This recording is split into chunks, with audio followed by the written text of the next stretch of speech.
Munson here with the Good Morning Portugal show on expatsportugal.com. Good morning to you. It is it's our Consumer Tuesday, we've called it, but it's also been our opportunity to introduce a fabulous new feature, launched last week by Simon Gotto at the Rex Bar over there in Obidos. It is the Cockerel's Coop, a little bit like the Dragon's Den. If you haven't heard of this before, it is a little bit like the Dragon's Den, but it is, of course, Portugal, and we have the Cockerel here, as you can see, screen right, the Barcelo Cockerel, and what better way to name a entrepreneurial business launching feature than to call it the Cockerel's Coop. And my guests on that this morning are Rizel and Ernest Furtado, who've come from Canada to be in Portugal and are developing a very exciting new property business. It's more than it's a great big idea. Basically, it is a business, but it's a big new idea as well. I think it might be a kind of disruptive force in real estate, maybe the kind of the Uber of real estate. Let's find out when we talk to them in a little while. Let's look at the weather first, and of course, hear a few comments from you. Mark Jones over there in Sunshine Coast, Queensland in Australia. Listen to this, everybody. There is light at the end of the tunnel. Just had a lovely day on a river on a barbecue pontoon boat with 6 friends. Happy days. We are looking forward to such things ourselves over here, hopefully sooner rather than later. Mark, thank you for that message. Bon dia, alegria. Rizel sending a message to us. That's fantastic. She knows what to say. And bon dia, Freya, gorgeous. What does that mean? Is that a typo or Portuguese? Sometimes it's hard to tell. Bon dia, Freya. I'm going to go with it being Portuguese. A gorgeous morning in the Algarve. Good morning to you, Prosecco Peggy. There she is signing off. PP, Prosecco Peggy. Good morning from head gardener, Lee McGrady. Good morning to you, mate. Fingers crossed for your test today. He's been locked up for the last 10 days, I think it is. He'll get another test today to see if he can get back out in the garden, which is his natural habitat. That was a typo. from a gorgeous morning. See, it wasn't Portuguese at all. It was a typo. Thanks, Peggy, for clearing that up. Next time in UK, in London, muito chuva aqui. So raining over there in London this morning. And probably still a little bit cold. Talking of weather, let's take a look, shall we, at our weather here in Portugal this morning. I'll bring it up on the screen for you so you can have a look before we go and have a nice leisurely chat with Rizel and Ernest, who'll be telling us all about their business idea. They've been in property for a while, but they are launching something new over here in Portugal as an adjunct, I think, to that. We'll find out more in just a moment after we looked at this weather. 13 degrees, scattered clouds in the capital. Let me bring it on the screen for you. 13 degrees and scattered clouds in the capital. 17 degrees the high. Dry day today and tomorrow. A little bit of rain coming, I see, for Thursday to Sunday. But those temperatures are edging up in anticipation of spring. And Porto, 14 degrees the high today, 12 currently, light rain, bit rainy up there in Porto, but only to be expected. I'm sure they'll forgive me for saying that, but who am I to laugh? In my part of the country, my weather pattern here, 17 degrees the high, but rain is forecast. It does look a little bit grey out there actually this morning over the well-pruned vineyard. Faro, 13 degrees. And cloudy, a little bit of sun peeking out, as you can see there. 15 degrees will be the high today, 16-degree high tomorrow to look forward to, and some sun peeking through for Friday. So this forecast sun later on in the week seems to have disappeared, but who knows what might happen in the next few days. It's a bit like property, the way it goes up and down. Do you see what I did there? Let's bring them onto the screen. Rizel and Ernest Furtado, how are you this morning? Wonderful. Fantastic. How are you guys? We're pretty good here.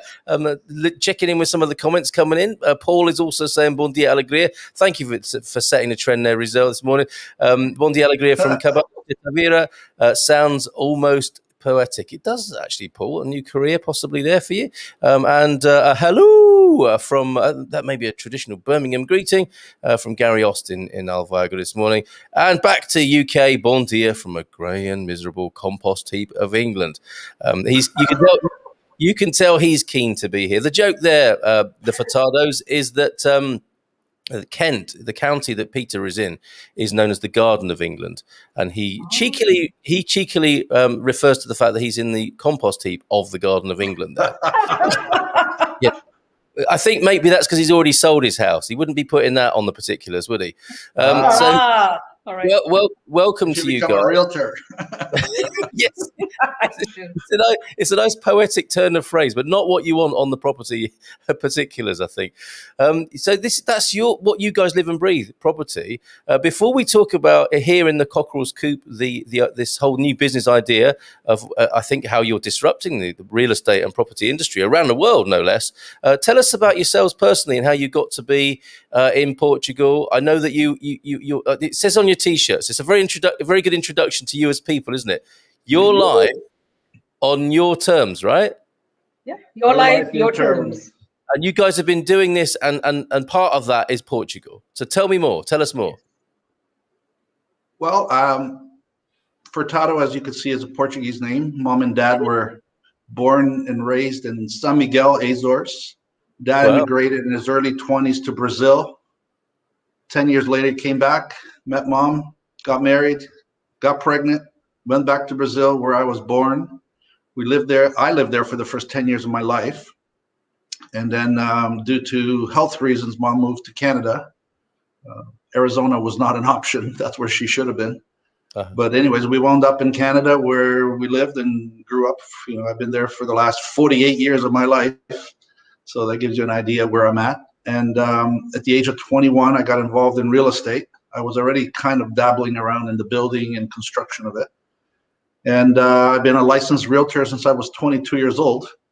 And so it's been 38 years almost. This is my 38th year, you know, around the sun, as they say. And then 6 years ago, Rizel and I met. She came from a corporate world and had a very successful job and with an insurance company, a reinsurance company. It's another conversation, but and then and she said, well, you know, I'm happy doing what I'm doing. You're happy doing what you're doing. Real estate is your thing, and you know that's not my thing. And I said, well, if we're going to be a couple, real estate's got to be your thing. I believe real estate should be everybody's thing, some shape or form, because it gives you some sort of, you know, potential future, at least some security. You know, being a landlord, not a tenant. And mind you, there's a shift on that. So we now rent where we live and rent out what we own. Yeah. So as investors, this is because it gives us the opportunity to live life on our terms. We get to move around. We're not, you know, we're looking for investment opportunities here. Yeah. One of the reasons we came to Portugal was to explore the opportunities. We were here about a year and a half ago in the Azores. We went to look at it and thought it was very neat and lots of things going on, lots of ruínas, as you guys call them here. Oh, and yes. I was like, you know, in the middle of towns, in the middle of cities. So you have these very well renovated buildings on both sides, and then you have this thing ready to fall on somebody in the middle. And so we thought, okay, so there's got to be an opportunity.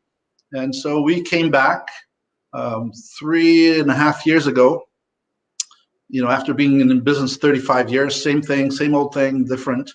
I got introduced to what's now called the fastest growing real estate brokerage probably in the world. We don't know of anybody growing as fast as we are. To give you an idea how fast we're growing, we're growing at about 200 agents a day. Okay. So it's, you know, so I got introduced 3 years ago. We're just hitting 5,000. We're probably in the 43 to 44,000 range now. We were in 3 countries at the time. Yeah. I apologize. We were in 2 countries, Canada and the US. We're now in 9 countries, and there's 3 more for this quarter and another 10 for this year. So it's been phenomenal growth.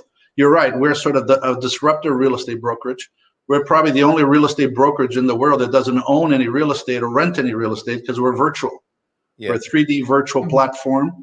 You know, we climb onto avatars and we go into this 3D world, and that's where we do business. Yes. You know, so these little... And that's allowed you to have this global lifestyle, which you really seem to have made Portugal home, at least for now. And you've enjoyed Lisbon, and now you're on the Silver Coast, right? We were in Lisbon, then we stayed up. We went down to the Indy for the races back in Formula One back in October. Oh wow! And so then we stuck around there for about a month and a bit. Came back for our launch. We officially launched December 7th, so we've been about 2 months in operation. Yeah, and we've had pretty good growth. We're about 60 realtors already onboarded, and what we call in the process of coming in. We'll have 100 realtors by the end of February, which is great. In Portugal. Yes, sir. Wow. Okay. So I think we need to unpack this a bit and understand it a bit better, because that's the sense I was getting. And so we're in the Cockerel's Coop now. If you have any questions for the Furtados, and it was my great pleasure to discover that Nelly Furtado was of Portuguese extraction, because I was looking on Wikipedia, artists who'd gone to America of Portuguese extraction, and of course Nelly Furtado, your namesake, family namesake, there being one great example. But sorry, that's a distraction. The Furtados are here to answer questions about their business idea, their business model. You might want in from what you've heard already, or you might need to ask some more questions. So do that in the comments to ask about the project. The overarching umbrella project is EXP, right? Correct. That's what it's called, EXP. Yeah, EXP World Holdings is the mother company. We're all shareholders of the company. The difference between, we're not a franchise, we're one global company who owns various other divisions. Yeah. And so we are shareholders. Everyone becomes a shareholder as part of the company. So it's not, we don't have we have employees as staff. Yes. And our staff, basically, if I need somebody and that person is qualified and they live in Australia, they can come on board. I mean, there'll be they have to get up at a different hour, but if you're pretty much in the same time zone, we have staff from California to New York to now Brazil to South Africa to India's opening, Hong Kong's opening. So we have staff all over the world, and everybody works remotely. Okay, and the primary business is a selling of real estate. So to get to list properties and sell them, and to make a commission doing that. Yeah, lease, invest. We're a one-stop shop. So anything to do with real estate. Our brand itself, Rizel and I created a brand. It's called All Things Real Estate. In Portugal, it's going to be tudoimóveis.com. Of course, website coming soon. Okay, and it must be very exciting for you to be spearheading this in a new territory. It is. It's very phenomenal, because it's so as you said, disruptive and unique and different, and it's changed so many people's lives. Yes. In so many ways. So I mean, give you an example. Our stock when we joined was just over $3, and it's hovering around $160 at this moment. Okay, so that's not bad for a 3-year run. That's when you wish you knew the Furtados a year ago. Yeah, a year ago it was $8. It's okay. We're friends now. Okay. Does the company provide training? First question coming in from Moscow this morning.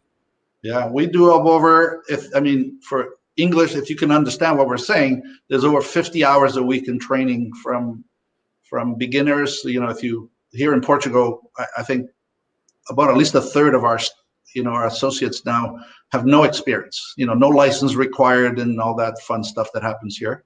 Mm-hmm. But we definitely put everybody through a training, what we call our fast track classes. There's one happening right after this show. Yeah. And then it goes from that level all the way to what we call an icon agent, which is, a large team or a small brokerage or a big brokerage. We've had one gentleman join us, and I believe he's in Montana, and he owned a brokerage with 900 agents, and he shut down his operation and came and joined us. So we allow brokerages to rebrand themselves. So we call ourselves as a tool. We're a platform for you to run your business on top. That sounds good. That sounds good, because there may be, some of my friends here are real estate agents. And they might be thinking, I do not want an Uber-style disruptor in this market. We've worked hard to professionalize it, and now these Johnny-come-latelys are coming in and messing about with the scene. Should they be worried? Yes and no. The good thing is we are all about collaboration. So we're about creating teamwork. Yeah. We believe there's abundance, there's enough for everybody. So we're not here to disrupt, people's lives in any way. But yes, we will disrupt people's lives, because we had this, we were already growing at probably 50+% a year. And since the COVID, because of our platform, not having to go to an office. And this is the disruptor. This is going to happen. People are not going to need to go. Think about this. I'll put this to the audience. How many people do you know, obviously because of lockdown, they want to get out of the house, but going back to getting stuck in traffic, You know, I know the people that were going to our office that we converted a brokerage here, and people were driving an hour and a half in traffic, even if they were, you know, from Cascais or Estoril to Lisbon was 45 minutes to an hour on a good day in the morning. Yeah. And so they don't have to do that anymore. They can choose to do that if they like. You know, there's still a physical location, but we are, you know, this is the new lifestyle. Everything is online. Yeah, so you're rising with that tide of enforced and now embraced home working and creating your own lifestyle and when and where you want to work, that must be a pretty good thing. We got a few. Vinny Vengeance sounds like a character from a Guy Ritchie movie. Good day from New Zealand. Summer and cold over here. Good morning to you, Vinny. Lovely to have your company. Thanks for popping in. Bon dia from Peggy. Bon dia from Povo de Varginho. Peggy, well, I'm sure we'll have a comment or two to make about what you're up to. Bon dia from Caroline, who asked the question from Moscow. Graça, Dona Graça here. Bon dia a todos neste dia de Carnaval. So it's Carnival in Portugal. So I don't know what that means. You can put an extra bit of cinnamon on your pastel de nata and really push the boat out. Have a great Carnival, everybody. But but don't go out dancing and socializing, which is actually what the Carnival's about. But anyway, good morning from Phil Austin, Quintal Yurts. Good morning, Phil. I think you're going to join us on the Cockerel's Coop one of these days, aren't you, with your lovely Quintal Yurt business? Probably in central Portugal, I'm thinking. It'd be lovely to have your company one Tuesday morning. Bon dia alegria from Andre, I think, also in Lisbon. Compost heap of England because of the lorry tailbacks due to Brexit, without the government providing sufficient Portaloos. Hope you've had your breakfast. Mark, honestly, what are you like? Bon dia. Wish I could hang around, but we'll have to watch the replay. Louise, I think this might be of interest to you, the business that's being spoken about here. Joel's up in Porto. Good morning to you, Joel. Opportunity for you, maybe, sir. Ginny Austin. Good morning, Ginny. Good morning to you. Thank you for your company, because these guys are over on your way now on the Silver Coast, having moved home over there. We've dealt with that question. Let's have another one. Hi, I don't understand why all Portugal agents charge 5% plus VAT to sell a property. Isn't there a market for lower fees? How does your agency differ? You must have seen this and thought, yes, actually, there is a bit of room for manoeuvre in these quite large commission rates. Furtados? I think there's all kinds of markets out there. Back in North America, we have, you know, companies that charge 1%. There's companies that charge a flat rate of $4.99, $9.99. Yes. You know, that is the industry. As far as the VAT piece, somebody mentioned that. Yeah. That's not our doing. You know, you guys pay taxes, we pay taxes. Yeah. It's just part of, you know, essential services. We cannot change that. Understood. But will you be changing the other bit? How does your model deal with commission and make it more competitive for the seller, for example? Well, I think in our industry, as far as we find, especially the little study and the little I've learned so far in the last 3 or 4 months and before, the level of service that most of the companies are providing and what they're charging is totally unfair. This gentleman is right. It's ridiculous. Yes. You know, we are a full service brokerage. You know, we do everything to get that home sold. It's not just, you know, sign here. Maybe I'll put up a sign and pray to God that it's going to sell. We're actively trying to sell it, you know, and so if it's your intention to sell your property and also to buy, you know, at the end of the day, the buyer is the one who's paying the fees. You know, the seller thinks he's paying the fee, but at the end of the day, it's attached. You know, ask a seller if you'll take the 5% off the price if he's selling it privately. I doubt it. Yeah. Right? Oh, the guy next door sold with a realtor. He got 100. You know, will I sell mine for 95? Maybe some will, but it's all negotiable. It's up to the seller what he wants to do it. If you hire a professional, you know, would you want your heart surgeon to give you a discount? You know, or your lawyer, right? It's really so if you feel you're overpaying and you're not getting the service, you should negotiate. I would negotiate.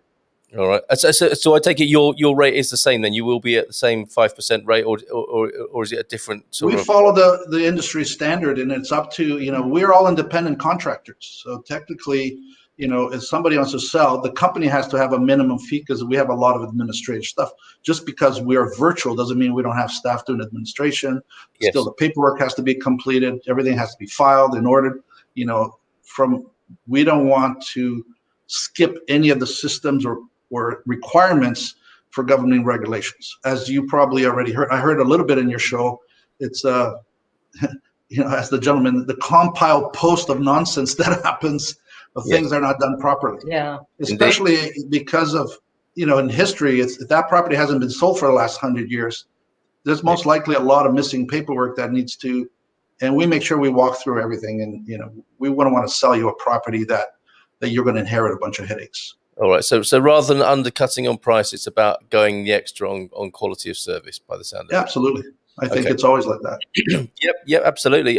Pete Bleach, can we ask why Portugal has the worst photos and advertising of any estate agents we've ever seen, and yet agents charge amazingly large fees? Do you have a comment on that? Well, absolutely. We were horrified, when we started doing the investigation.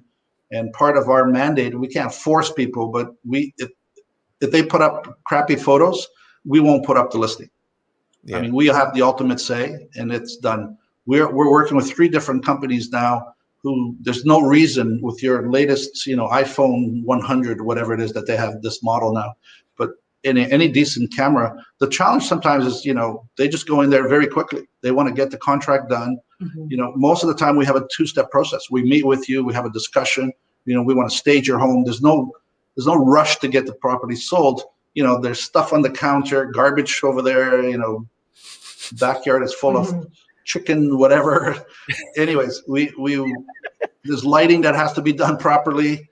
So this is part of the process. We do agree. It's pretty bad. That was one of the things we noticed for sure. That's all part of this going the extra mile, right? Of course. Yeah, the number of ironing boards, says Pete, blurred images and dirty clothes we see just makes us feel positive. We started we started a little group of Portuguese property pics because I find it quite amusing. And one of my favourites is there's somebody lying on the balcony. Looks like a dead body out on the balcony in one of the shots. It's like, well, did the husband not want to get up for the photo to be taken? And there are some really funny ones. But you're right. I mean, it doesn't help, does it? And a few people are adding to that. Nick's agreeing. Peter 100% agree with the photo point. Completely unprofessional pictures in a lot of cases.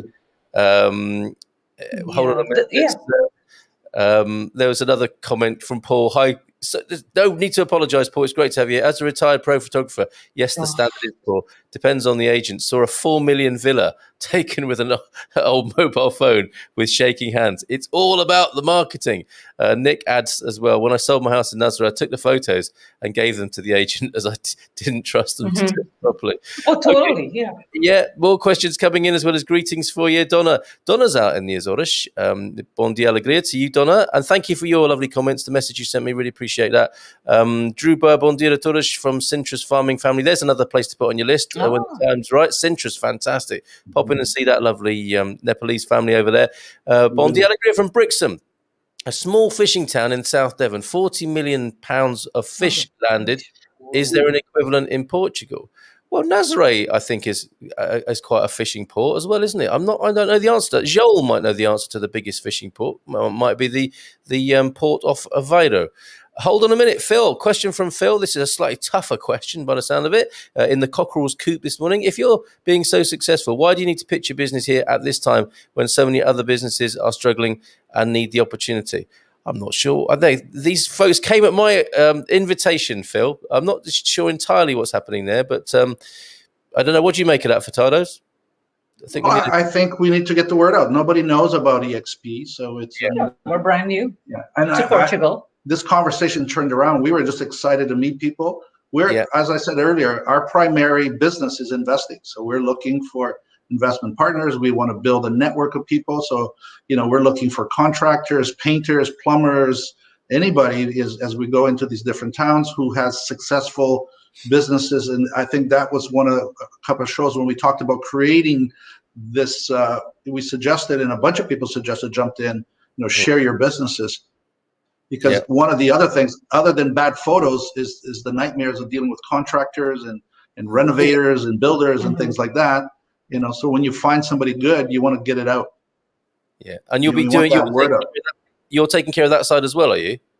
Well, we're building that list, and we're interviewing people as we go. And we love, if anybody here has had a good experience, nobody's going to be 100%. When Yes. I own a company, if I have 30 employees, there's a good chance there's going to be 2 or 3 people who, and it's also the cultural way of doing business. We've now realized that, the way we do business back in North America is not going to happen here. Houses are not going to be built in 6 to 8 weeks. Right? You've been lucky to get the foundation in 6 to 8 weeks. That's what it seems like so far, from our experience. Yep. Okay. So Phil, these guys came at my invitation, and it's not to exclude anybody else. So if anybody wants to pitch their business here, if anyone needs a bit of a hand, it sounds like you might be struggling a bit there, you're welcome. And also on the forum at expatsportugal.com/community, just reach out and tell us about it. This is not at the exclusion of anybody, and we really seriously want to help businesses all over Portugal stay afloat at the moment. Sean Maguire, good morning. We featured his property. I think we should put you guys together with Sean, who's selling a property over there in the Castelo Branco district. More talk of the photos there. Okay, Phil, you will join us at some point in the future. Good luck with all what you're doing over there, mister. Okay, I'm tired. Oh, it's a tired old line to say we follow the industry standard. Maybe a better approach is to have a sliding scale based on sale value. That way the agent gets a fair return for the time invested. Do you think that's another realtor over there in Australia just rocking the boat a bit there with that question? Well, like I said, everything's negotiable. We're in a business. If you can't negotiate your services, your fees, then you should get paid what you're worth, and it's up to the homeowner. If I'm selling a property, I'm interviewing people to see who's going to do the best job for me. I'm not just going to hire the local person. And I think here, because one of the things we loved about Portugal, I've sort of flipped it around and say, okay, why is so many people interested in coming here? And I think to go back to the gentleman's, if we could do anything to make the real estate brokerage business here more professional, that's our main intention. So it's not here to hurt people. People are hurting now. They can't go to their little offices, and nobody can even go out and about and look at the 6 pictures or 12 pictures that are on the front window to do that. So how do you now how do you get to those people? How do you get, most people start on the internet. Yeah, and if you have bad pictures, you don't even have a virtual tour. Like what you can only see so much, but it would be nice to have a floor plan. These are the type of things that we are missing here. We don't see those things. You are so right. There is so much opportunity here. Another part of Mark's question here. This is again about how the owner with a high value, well presented property doesn't have to pay too much. The sense I'm getting this morning is that we are approaching this from possibly a sort of negative lack point of view, when in fact we could be taking that different approach, couldn't we? We're making the pie bigger and everyone gets a bigger slice of a bigger pie rather than taking it down to the lowest common denominator of cost. Because arguably that's the problem, isn't it, with a lot of business and the way of things at the moment. The temptation is to keep undercutting, to keep delivering more for less. That's not sustainable, is it? That's not going to work. That's not prosperity or abundance, is it? That's like panic, basically, and fear. I get that you guys will operate in a slightly different way to that. We do. Yeah. Our commission structure is pretty much superior to most of the what we've seen. A lot of the small brokerages in the small towns, they're not paying their agents very much. So the broker makes as much, but there's costs. There's still costs to do business. Yes. Is it a lot? For sure. This is what I know. This is has been a global theme. It's the 80-20 rule. 80% of the realtors don't make very much. They could get a job doing minimum wage and probably make more. Half of them don't make anything.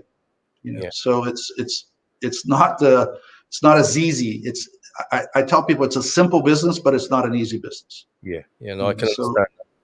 Yeah, and I think a lot of people just do, like you said, you put a sign up, and a lot of realtors love to have the sign with their photo on, and then pray to God it sells. And I think what you're bringing to this is a bit more than just that, right? There has to be a lot more to it, and houses need to be sold. People need to make money, and that's the way to build an economy. rather than, the race to the bottom, as in dividing out smaller and smaller amounts of money, and people having to just quit and go into a minimum wage job. Let's ennoble this industry. Let's make the house selling economy in Portugal really rock. And it may be that your access to that, your style of doing that, may make it more viable, I guess. So, Carl, I'll let you know this. I've been 38 years in this business, and I've seen dozens and dozens of these low fees, minor fees, small fees, companies come and go. Like you said, it's not sustainable. Yeah. If they were so successful, I would be out of business and they would be out of business. And I'm sure if I Google it, there's a low commission structure somewhere, do it yourself type of thing. Yeah. And a lot of people here do, and I don't blame them for the quality of service that I've seen, in some, like example, the photographs, yes. And things like that. And we encourage our agents not to put their faces on a sign. It's whatever, but it's up to the individual. If you feel you need to put your face there, that's fine. Maybe they've just been getting too many ideas from Phil Dunphy on Modern Family. I don't know. Okay, let's have a look at some more of the questions and find out more. Actually, this is a really good question, or a statement, basically. We have somebody who wants to sell a house. Where do they begin? This is Cheryl. Cheryl meaning, I'm about to sell my house. I've no idea where to start. This is the perfect customer for you, right? What do you say to Cheryl? Well, the first it's having a consultation with her and then finding out what her needs are. I mean, where to start is you start by talking to a professional who knows how to sell your house, and ideally in your neighborhood or in your conselho, or I'm learning the terms here, in your neighborhood. And if not, you go broader apart. You want to bring somebody in, somebody who's got exposure not only locally, because what are the odds that you're going to sell to your local neighbor? Probably not so much. So we're going to, one of the reasons we're here, I would consider myself, and I put myself out to my 43,000 partners, is that I'm now an ambassador for Portugal. I want to tell them all about Portugal. We are, if you follow us on social media, this is our office today. This is what's going on here. As we're moving along, we've been waiting for this lockdown so we could get back on the road. We did move from Lisbon to Nazaré yesterday, because we have some business to do here. So I have to get a letter, from my broker of record, or like from our director, to be able to travel from that region to this region to go and meet with this person here. So we just relocated. We're going to stay in this neighborhood, in this area, and explore from here as far as we can. But I think I went off on a side. Anyways, it's where does she start? Talking to a professional, making sure you have the proper documentation. Because one of the other things I found out, Carl, people put their houses up for sale, and then when it's time to close, then they realize they're missing all kinds of documents. Yes. We don't allow that. We want to make sure we have all the documentation before we start selling the property, because if there's any problems, we want to deal with it now. Oh, we'll get that later. Grandma, great grandfather left it, and there's somewhere there's probably a deed and carved on a rock. Yeah. We'll find it when we need it. Yeah, okay. I totally understand that, and that is very good practice. That sounds really good. And of course, Cheryl, by the sound of it, could start a new business selling her own house with you guys. Is that a possibility? Sure. Yes. Okay. All right. The fishing port, the equivalent of Brixham in Portugal is Matosinhos, not far from where Joel lives there, or Peniche fishing port, to come back. We're in the Cockerel's Coop, but invariably we'll also be answering questions about Portugal and keeping the Portuguese pilot lightly. No criticism intended, just interested to get ideas, says Phil. Nice one, Phil. For fishing, definitely is the town that I live in, Matosinhos. It drives me crazy when there are only 2 or 3 pictures of the interior and no pictures of the bath or kitchen. Again, that's got to be another area, Totally. right? Yeah. All right. Phil's here to learn some new ideas. Hope you got that this morning, and we'll continue to do so. Phil, what safeguard does a buyer have if the estate agent does not tell or says nothing about unseen problems? Are they liable under Portuguese law? Do you know that yet, you guys, about this part of Portuguese law? I don't know. This is one of the challenges that we have. In the lack of professionalism. Like somebody was saying, where do you start? as a realtor, we put our realtors through a fast track class because we want them to understand. We want to know what the documentations are. Unfortunately, I think globally, as far as I've done in many other countries, buyer beware, or in this case, you always have to triple check everything. Yeah. And this is where you were talking about paying a fee. The sellers typically, who's paying the fee ultimately is the buyer. It's added on to the sale of the house. But I think having, it goes back to the professionals. Who would you hire to do your heart surgery? A discounted doctor or somebody who's good? It's a big investment. So, and my experience of realtors, here in Canada, you'd know a good one. Like I wouldn't just go pick, the local person. I would interview at least 5 people. That's just me. Yeah. Because I can then tell, I have my list of questions, that would be something, that I'd address. But if, I'm the person selling, I would interview to be comfortable with the person I've chosen. I want to know that person is really a professional and they know what they're doing. Yeah. Well, and I think on this matter, I mean, this is a matter for the solicitor as well, isn't it? To make sure that there is a comeback here. And I'm not sure if I guess that there are things you could do, if you're missold by an estate agent here, Paul, but I'm sure this is an overlap between the realtor part and the solicitor part, the contract part. Peggy says 22 pics of the view and 3 of the interior. That's selling the sizzle and not the steak, isn't it? Yeah. You got to have a balance, I think, of things. Povoa de Varzim is a fishing town, although, excuse me, probably smaller in terms of value of catch. There's a myriad of very small fishing towns with their own local market. So there's more Portugal to explore when we get back on the road, and for you guys to have a look at. The Furtados here, who were with me on the Cockerel's Coop this morning, talking about their EXP property. Well, it's a fast-growing empire around the world. There starts to exist affordable houses built here, pre-built houses. Okay, so the matter of affordable housing there, Joel's bringing up, that's definitely needed for people in Portugal. Agent, in terms of growth, has a set fee, £99 and do it yourself.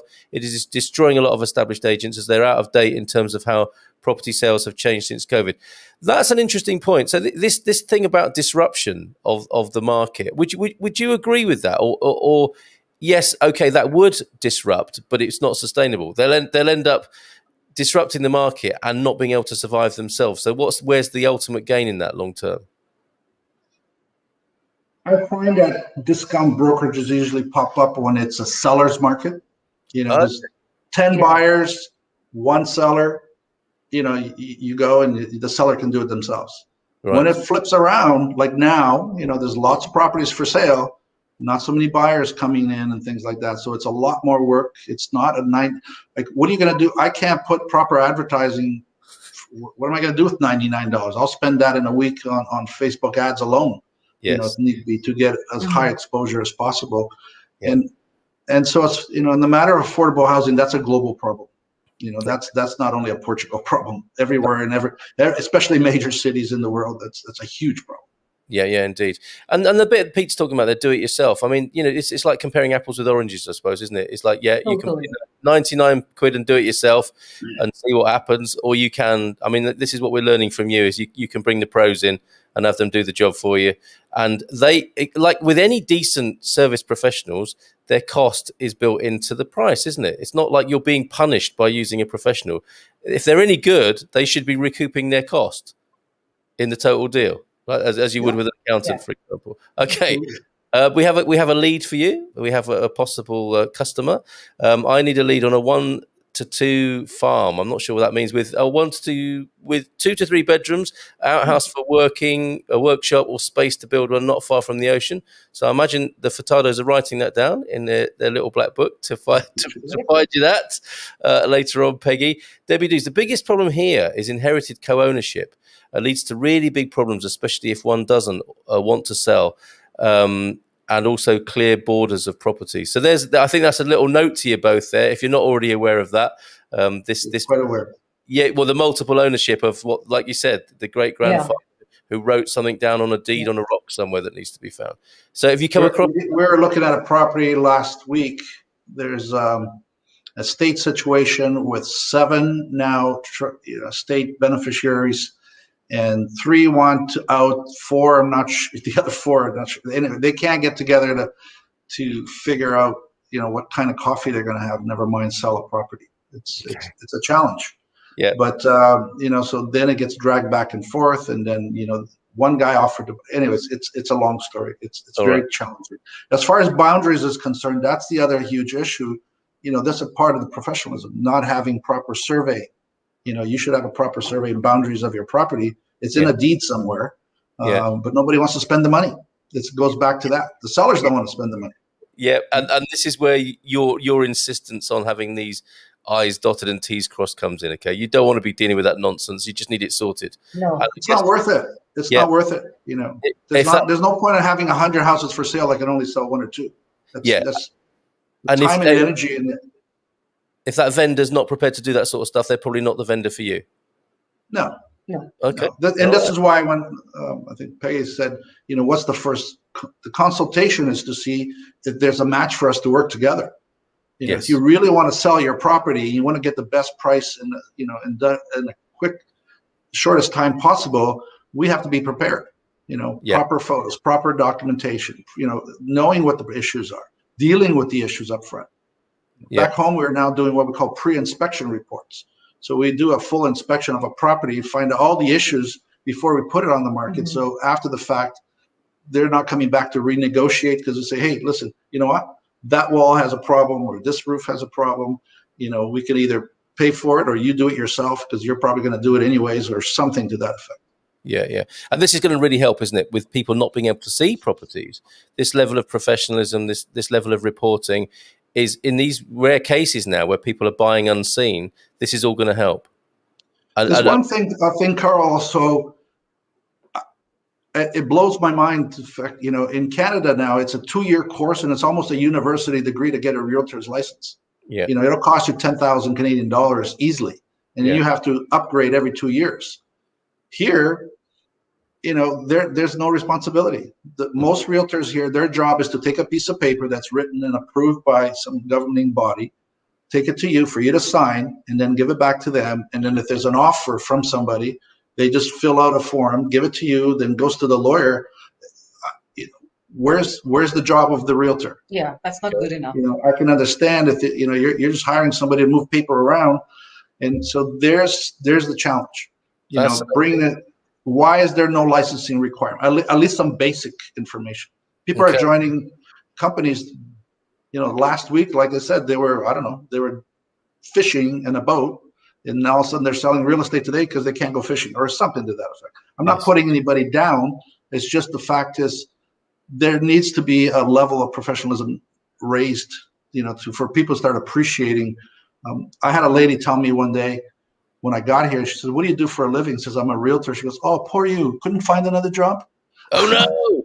And I was like, whoa. That was a wake-up call. Yes. So what does that mean? How did you respond to that? Well, I didn't. I was actually, to be honest with you, I had the same, I was like, what? Yes. So that told me, that's how the perception of most people are about realtors. Yeah. And from the little we've discovered so far, 1/3 is being sold by, somebody who knows somebody. Yeah. 1/3 is being sold by the owner themselves, and 1/3 is being sold by real estate brokerages. Yeah. I can't confirm those numbers. That's my first view and observation in the last couple of months of learning what's been going on here. When I came to study the market, and I went back to my partners, and they said, so Ernest, how many realtors in Portugal? I go, about 10,900,000. And he said, what? And I said, the barber and the beauty salon people are the ones that are at the top sales because they know everybody. Yeah. Right? So I think it's really that connection of knowing people back and forth. Now, if we can throw in some proper way of doing business, it's going to get better. It's been improved. I heard from people that have been in the business a while that it used to be a lot worse than it is now. So as bad as it is, it sounds like it's getting better. Great. And yeah, this is the disruption we're talking about, an improvement, of course, isn't it? Because that's what you hope for. You don't want to just disrupt a market. You want to make it a better thing for the consumers. That's not what I'm suggesting. Sorry, Mark. I think I misunderstood your question there or your comment. My comment is based on delivering a balanced outcome.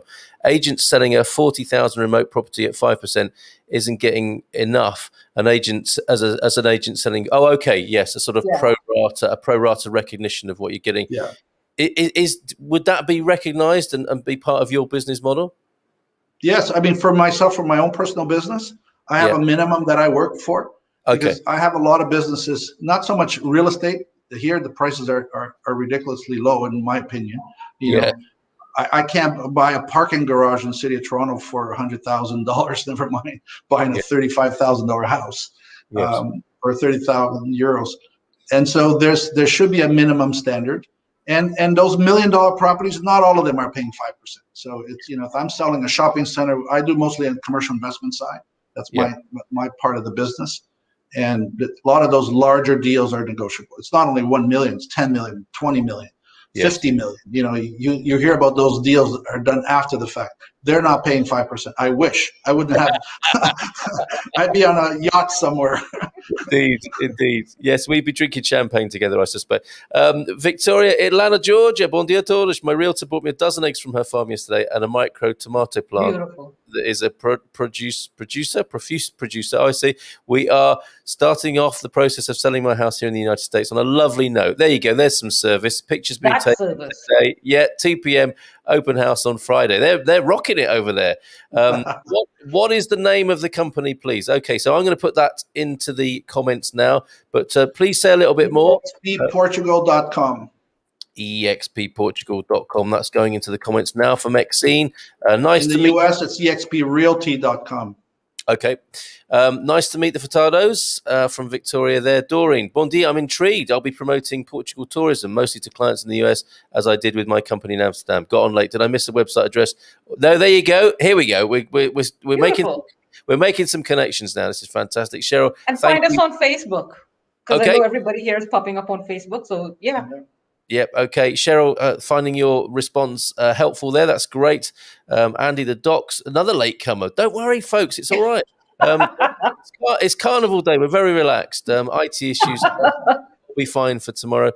My apologies if I'm wrong, but I still don't understand your USP. Maybe I missed it. To be honest, it seems like a case of same girl, different eyebrows. Ooh, a different spin on essentially the same service. Okay, so Cockerel's Coop moment. What is the USP so that we can really drive this home to Mark over there on the Sunshine Coast of Australia? Well, we're a disruptor company. I mean, we are primarily, EXP is for the broker, not so much for the general public. Our job is to train and motivate our realtors to perform at a higher level. As you said, we're the Uber, we're the Amazon of real estate. Some people don't like that idea that we're a disruptor company. But unfortunately, it's either lead, follow, or get out of the way, and so we're choosing to lead, and that's why we are the front runner of this growth. I mean, you tell me of another company during the pandemic has grown to the level. In March of last year, our market cap was 900 million. We're 11.4 billion today during the COVID, during all this thing. We went from 18,000 to 43,000 announced, and there's probably more coming. So that's the growth. What is the benefit? The fact that I can do all this training, I can support people online. Everybody's online now. How do you communicate with the seller? How do we do virtual open houses? I could sit and I don't have to open it. I think open house concept is starting here in Portugal and in North America. For those who are listening, that's very common. But the realtor coming in and doing an open house with a virtual camera going around answering questions. Hey, show me that corner. Show me under the sink. You're not going to see that in a photo. So those are things. So how is that disruptive? Our unique selling proposition is that we're providing a higher level of service faster. Yeah, that's probably the most unique proposition. For realtors, that's a whole other conversation. We'll blow everybody out of the water as far as a unique selling proposition. But that's the general public. It's just allowing for a more professional group to deal with. Yep. Okay. And if it gets professionalized, if it gets improved, the houses will get sold, obviously. And the numbers seem to be speaking for themselves there. You must be doing something right by the sound of it. Yeah. Victoria, going back to the realtor in Atlanta, Georgia. She's also very creative in that she's bringing some of her clients to my property to see if they would like to buy my furniture in art. She's very creative in putting people together with their needs, meaning I need to sell my stuff and she has people who need it. So yeah, again, service, isn't it? Maybe this is the thing. Location is giving way to service in this industry. I don't know. Totally. Yeah. Since we've been here, Carl, we've been focusing on creating a concierge service because I believe that's key, especially we're listening to your program and some others. How do I do this? How do I open a bank account? How do I get across the street without paperwork? I mean, I'm exaggerating, but you know what I'm talking about. It's true. You did. People start telling me things. Oh, I'm from so and so town. I said, okay, where's that? Well, it's near so and so. Where's that? Well, it's near Lisbon. Okay, I got it. They're even in the marketing. Yeah. One of the things I suggested last week, all our listings are going to have in Portuguese, and in the very top sentence, see English below. Yeah. So you're not trying to read all the descriptions. I mean, the Google Translate always doesn't do the best job, as we all know. But absolutely. I think it's great if we're catering to the outside market. Right. Yep. I mean, we can't translate all the languages. We're now building a global website, and that's a whole other thing. So to put listings globally, for the North Americans, they would understand this. Portugal is the Florida of Europe. Everybody wants to come vacation and retire here. There you go. That's what the equivalent of even the. I think as well. The way we look at realtors, our realtors should be professionals that anybody can go to for anything. Like in my mind, at least that's how I look at them. Like, for example, if I'm in a new country and I need a trade, maybe I'll ask a realtor, or the realtor who I'm communicating with. Do you have somebody? Because a good realtor should know not their region. They should know people who are in that line of business. That includes trades. That includes legal. That includes accounting. It definitely includes immigration. So, sometimes when I refer people in other countries, I had a young lady who was moving to Spain. And I said, connect with a realtor and ask that realtor as many questions about every single thing that you need. And she got that help from that realtor to help herself get set up, including bank accounts, finding a job, everything. Yep. Okay. Understood. We found the legal process for buying strange here in Portugal compared to the UK. For instance, we had to walk the solicitor through the checks and safeguards about permissions and future developments around us, which a UK solicitor did automatically. So perhaps that's an area you'll lean into as well. Donna is asking, do you have training for newbies? I know a professional photographer who might want to get into this line of work. So how do people sign up from that point of view, you guys? From joining expportugal.com.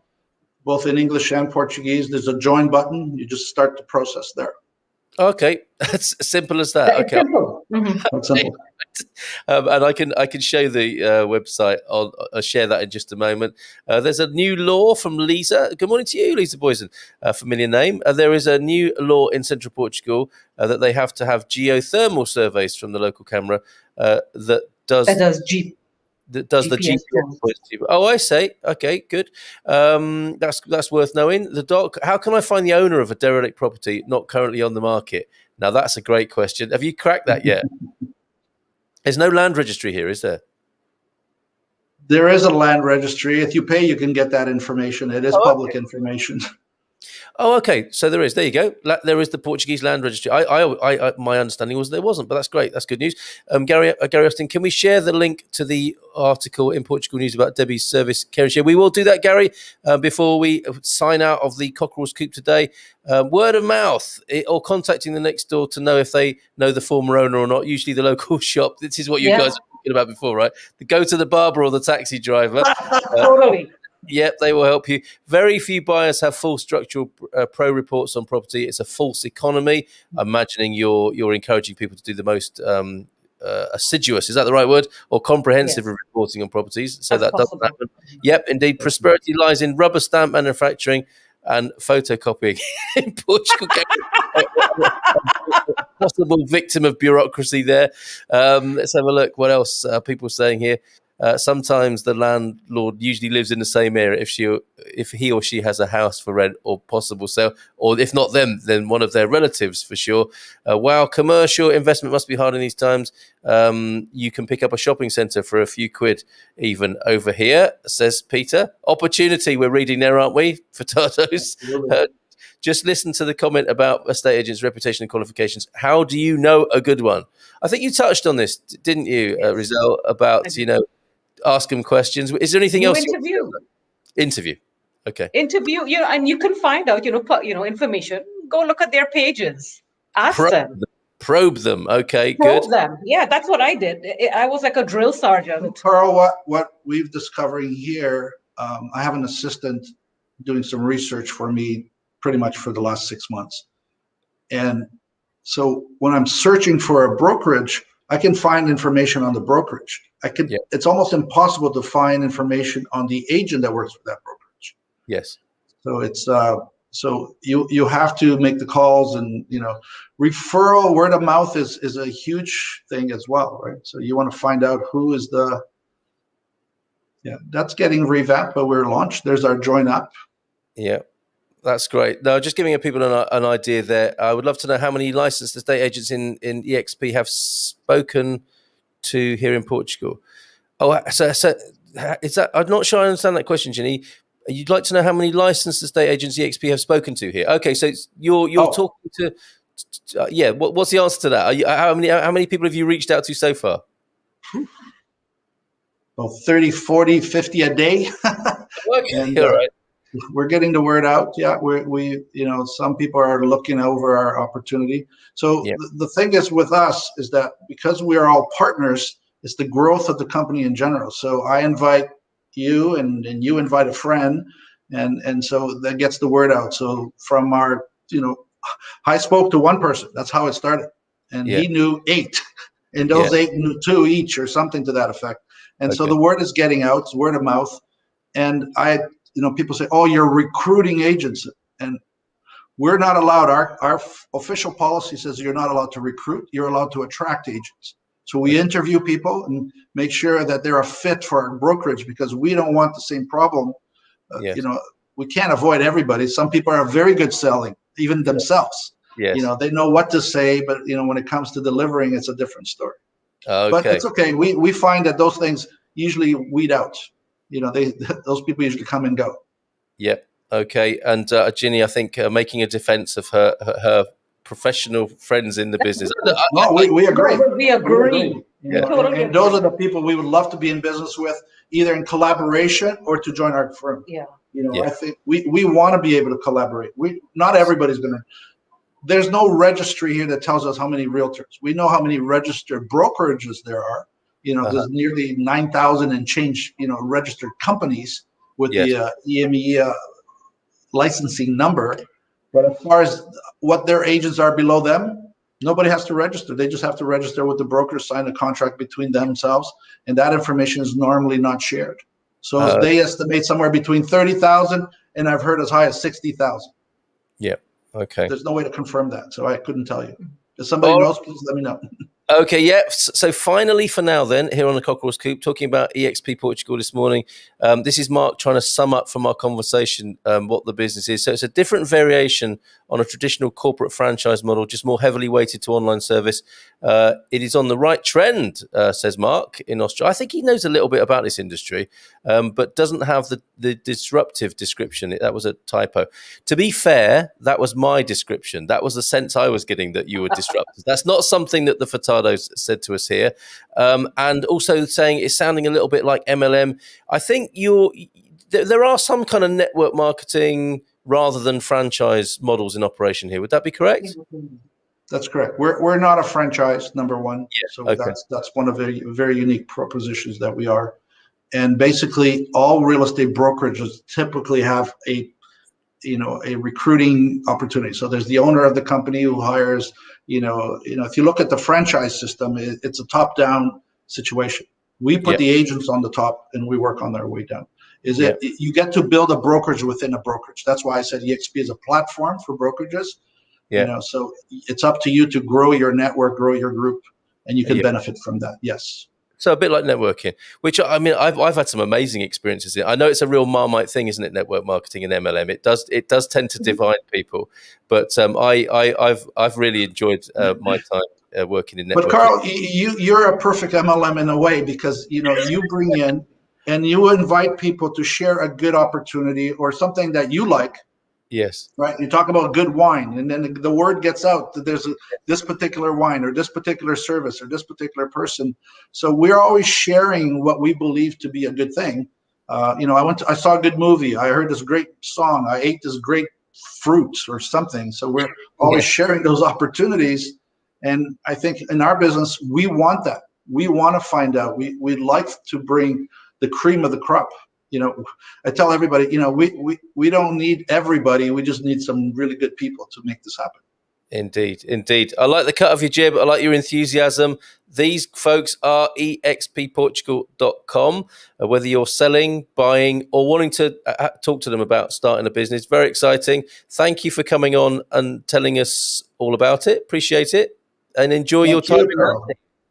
Thank you. Thank you. All right. Ciao for now. We'll see you soon. Bye for now. There they go, the Furtados.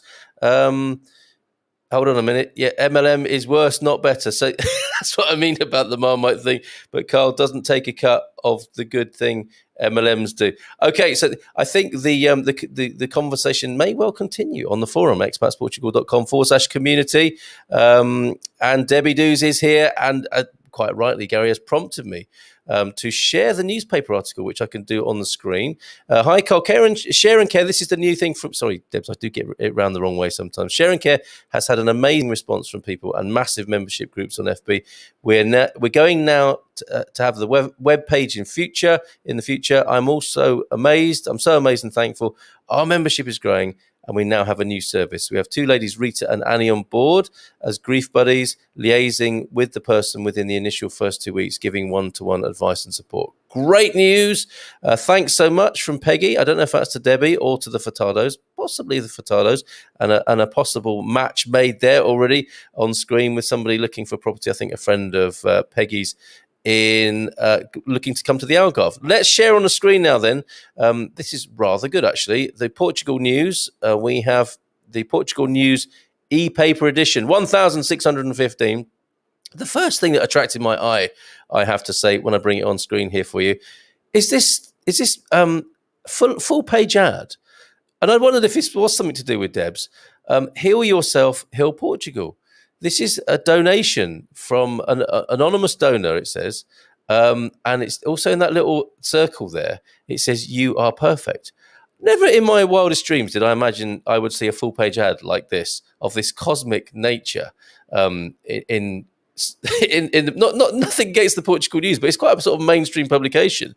And there it is. Who is responsible for this Heal Yourself, Heal Portugal feature advert there? And let's scroll through the paper, as you can do, which is a lot of fun on reading a paper online here, and we'll make our way through to the wonderful coverage of Share and Care. I'm taking you right through the paper at the moment. Where are you, Debs? It goes at there we go. It goes at a certain speed in the good news section. There she is. And Share and Care Portugal, a lovely article. Thanks for the prompt, Gary. Well done, Debs, on this and everything that's going on for you to bring your service to people's attention. So yeah, good job, and I look forward to having a glass of fizz with you. That's quite a lot of fizz appointments I have now set up for when lockdown is over. Lisa Boysen, a further comment as we conclude the show this morning. I work with EXP in central Portugal. If you look at a normal broker firm, the main guy takes all the commissions. So this way you can grow a team within EXP and get commissions there as a defense of the business model, I think, possibly there. All right, folks, we will see you. One other thing I wanted to share with you. On Thursday, our webinar, our Portugal calling webinar, is the ever popular Gilda from EI Migration Services, and it is understanding Portugal's D7 residence visa, which is always extremely popular. I'm endeavouring to pull that up onto the screen for you now. Let me see if I can do that. Promises to be a very popular webinar as usual, with Gilda talking to me. There you go. Understanding the D7, Portugal's D7 residence visa for foreigners. This is the visa for self-funded applicants or retirees, and may be of interest to some people in UK now. That is the reality, isn't it? With the UK now treated as a third country. So join us for that. So we'll sign up for it first. Go to expatsportugal.com and go to the webinar section and sign up for that. A couple more comments before we go. It's been a long show this morning. Happy, of course. Didn't mention that. If you're the sort of person who, Shrove Tuesday, isn't it? If you like to toss a pancake, today's your day. And I'd love to meet you in person for lunch and a good glass of wine, says Debbie. Yes, me too, Debs. That sounds like such a kind of simple thing to say, doesn't it? But an impossible thing to do at the moment, sadly. Looking forward to that. Let's keep those Portuguese pilot lights lit, folks. And we'll see you tomorrow morning with the doc, whose epic journey you might like to hear about, going back to the UK by car and then back again by car, crossing borders and being an epic gentleman. The doc will be with us telling us about his journey and what you might be up against if you're doing that on legitimate grounds. Of course, we're not teaching anybody to do anything naughty. He had legitimate business, and some people are interested to know how you go about doing that. Happy Fat Tuesday. That's the final word from Thane. Is that the same as Shrove Tuesday, I wonder, where you eat loads of pancakes? Thanks, folks. Thanks to the Furtados. Thanks to everybody who's tuned in this morning. Take care and bye for now. We will roll the end credits. Where are they? Hold on a minute. Here we go. Ciao, ciao. Bye for now.